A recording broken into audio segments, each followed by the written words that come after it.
kemarin Ombus atau pasangan 01 dah menyatakan tidak menggugat ke MK.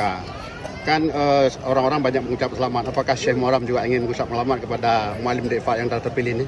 Iya, sebenarnya tadi saya juga ingin menyampaikan ucapan penghormatan kepada beliau. Cuman saya melihat ke sana sini tidak ada nampak beliau dan juga tidak ada utusan yang diwakilkan ya. Ada utusan itu. Adanya? Ada. Oh, saya tidak melihat tadi. Ada utusan. Kami ada mengundangnya. Ada utusan Abu Wiri anggota DPR. Jadi kami ingin mengucapkan tadi yang bahwa selamat kepada Gubernur Aceh terpilih Tengku Haji Muzakir Ma'anaf yang sudah menjadi gubernur terpilih di Aceh hari ini. Nah, jadi kita ingin menyatakan dalam apa tadi, cuman kita melihat beliau tidak nampak tadi ya.